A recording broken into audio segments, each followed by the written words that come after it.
Selamat pagi semuanya. Senang sekali bersama Fauzi. Kita akan bahas morning briefing pagi hari ini tentang copy trade. Ya, sebelumnya saya mau mulai dulu bahwasanya trading berdasarkan insting itu sangat berbahaya ya. Walaupun kita seringkali memiliki satu perencanaan di awal, tapi kadang-kadang dominan insting di akhir itu semua akan lebih terlihat ya, sehingga saya ingin memberikan satu keadaan situasi di mana pada saat kita melihat market, seringkali kita tidak memiliki satu aturan yang baku dalam memutuskan buy atau sell. Nah, pada saat kita melihat market, harga ini bergerak, kemudian kita melakukan satu pemikiran saatnya kita melakukan beli atau jual. Nah, pergerakan market yang begitu fluktuatif ini seringkali mengalahkan emosional kita dalam menentukan posisi buy atau sell ya. Nah, sehingga pada topik kali ini penentuan transaksi sekarang lebih canggih ya. Saya akan mulai saja. Nah, selalu nanti di akhir kebiasaan kita dalam melakukan transaksi secara manual atau kita tidak memasuki market, di akhir selalu kita flashback di memori kita, coba kalau kita buy atau coba kalau kemarin di emas kita beli di harga 1.100 di hold ya, sekarang mungkin barangkali profitnya sudah 2 ribuan dolar, kenapa saya tidak jual minyak, targetnya di harga 20. Nah, itu yang selalu membuat satu dilema sehingga kita tidak fokus terhadap tujuan mencapai profit dengan menghitung kalkulasi risiko, hitungan-hitungan secara bisnis. Nah, ini yang seringkali trader itu dialami ya, begitu maksud saya.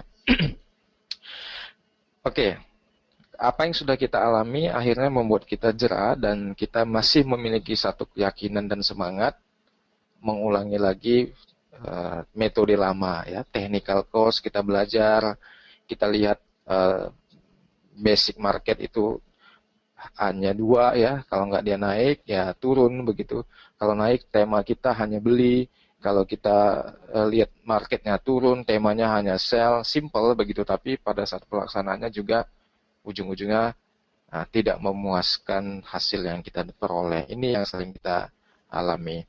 Nah, padahal kalau kesimpulan di market itu mau market naik atau turun, mau marketnya sideways, poinnya hanya dua, buy atau sell, tapi kita selalu bingung dengan apa yang harus kita lakukan dan objek target di result akhir trading kita seperti apa. Padahal transaksi yang paling sederhana itu adalah timing ya, timing kita masuk bukan dari based on indikator atau segala macam, tapi timing masuknya yang menarik, harganya logis, dan kita tinggal lihat hasilnya ya.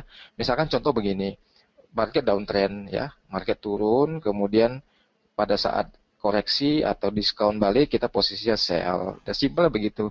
Pada saat market breakdown kita nunggu koreksi sell.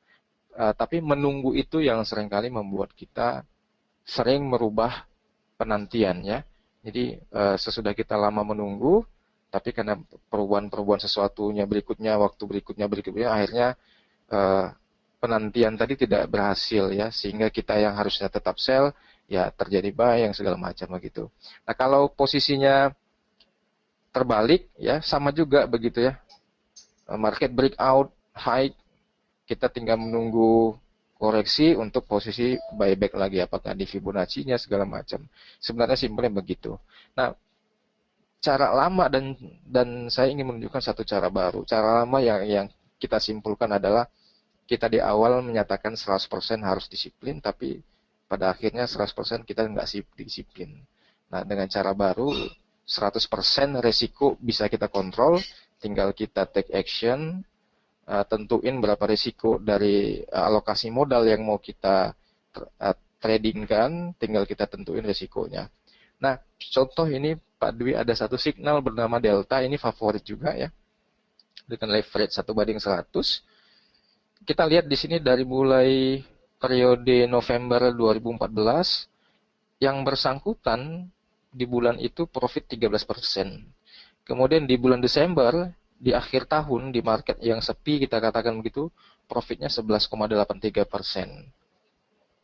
Di Januari 2015, si trader ini juga mencetak profit hampir 20%. Di Februari ini 7,6%, ini kecil ya dari kebiasaan dia. Nah di Maret perfecto ini 49,02%. Di April signifikansinya meningkat lagi 55%. Di B 43, di Juni juga perfecto 63,41%, di Juli 30%. Ya artinya dari consecutive month to month ini profitnya stabil ya. Jadi ini boleh juga nanti teman-teman bisa dilihat, namanya delta, transaksi yang menggunakan leverage 1:100. Untuk saat ini sudah 1:200. Jadi nanti kalkulasi berapa eksekusi lot yang dia ambil kemudian teraplikasi di MetaTrader, ini tinggal nanti Anda menghubungi staf konsultan ahli kita di masing-masing kantor cabang cara menghitung kalkulasi lot. Nah, berulang kali ini withdraw, transaksinya bagus, nanti dilihat di equity ya, namanya delta khusus di MetaTrader 4. Saya kira Pak Dwi, menariknya cara baru ini perlu kita terapkan. Ada beberapa poin yang menarik di situ ya, dengan subscribe nilai biaya langganan yang cukup murah, kita bisa mendapat satu signifikan profit yang bagus. Itu saja Pak Dwi yang ingin saya sampaikan di pagi hari ini ya. Nanti teman-teman bisa discuss dengan tim ahli kita di masing-masing kantor cabang untuk memilih signal yang cocok dengan kemampuan modal yang ingin dialokasikan. Bisa disimpulkan barangkali Pak Dwi, atau ada pertanyaan dari floor? Iya, ini banyak pertanyaan. Apakah leverage ini sangat mempengaruhi keadaan lot, Pak? Kalau saya lihat ini 1.200, 1.100 ke 1.200 tidak terlalu gede ya perhitungan lotnya. Kemudian juga maksimum drawdown, mungkin ada pertanyaan. Ada yang kadang-kadang ditanda dengan warna merah, kadang-kadang tidak ditandai dengan warna merah di drawdownnya. Seperti apa itu Pak Fauzi? Barangkali kita bisa lihat langsung ke webnya ya. Iya. Masih ada waktu Pak? Masih Pak. 8 menit lagi.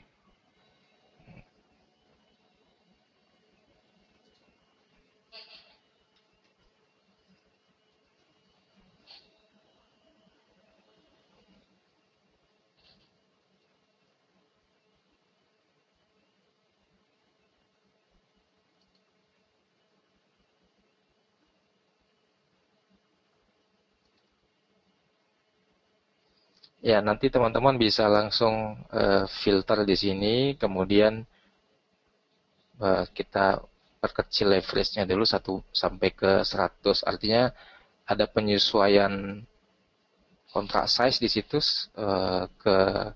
jadi penggunaan load-nya nanti tinggal disesuaikan dengan kita. Nah, sesudah kita leverage-nya 1:100, yang bawah-bawah ini nanti aja belakangan, itu dulu yang penting kita search.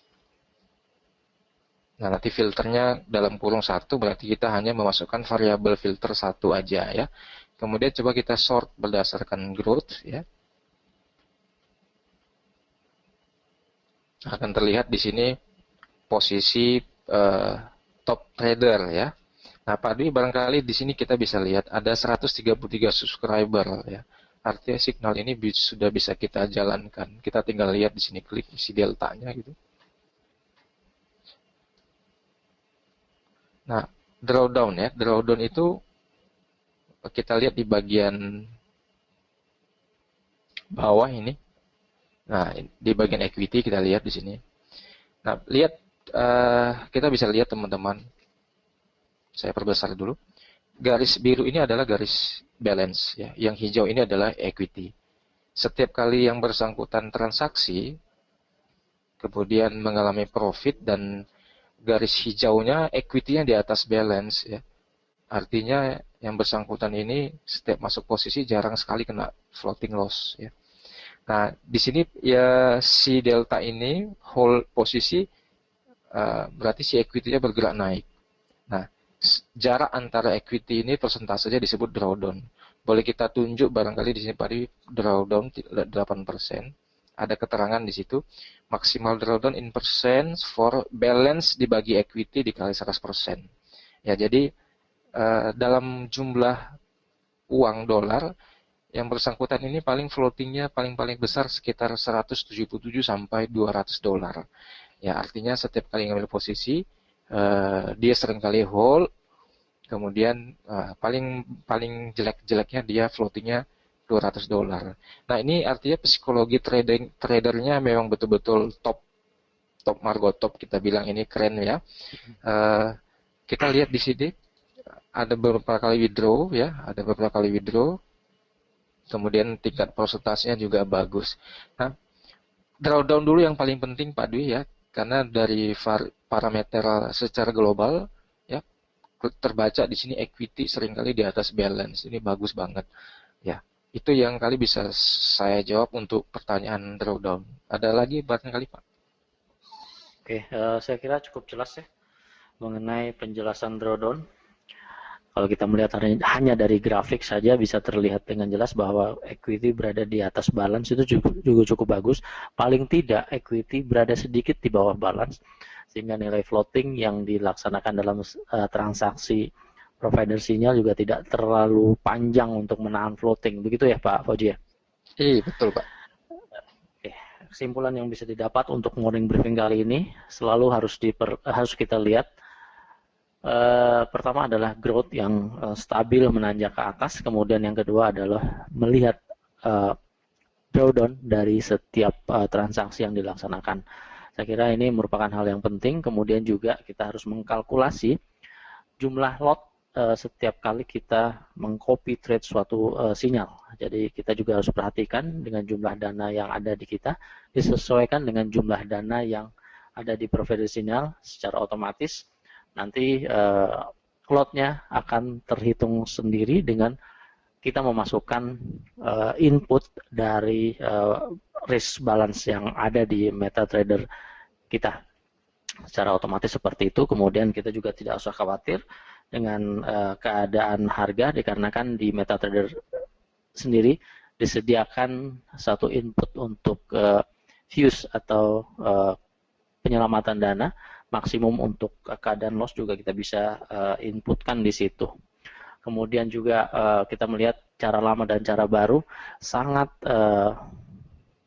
signifikan ya saya kira untuk meminimalisasi psikologi trading kita yang buruk sehingga kita dapat memanfaatkan MetaTrader sinyal ini selain untuk kenyamanan kita juga mempersingkat waktu untuk trading. Kemudian juga konsistensi kita untuk terus mengikuti market. Jadi secara gampang sekarang disediakan MetaTrader sinyal ini untuk kita ikuti. Saya rasa cukup Pak Fauji ya. Iya, pokoknya dalam trading jangan ada coba kalau lagi lah. Kalau coba kalau, ya akhirnya ya jadi confused ya, begitu aja. Demikian Pak Dewi, bisa ditutup. Terima kasih rekan-rekan semua yang telah mengikuti morning briefing kali ini pada tanggal 21 September 2015. Selamat pagi dan selamat bekerja.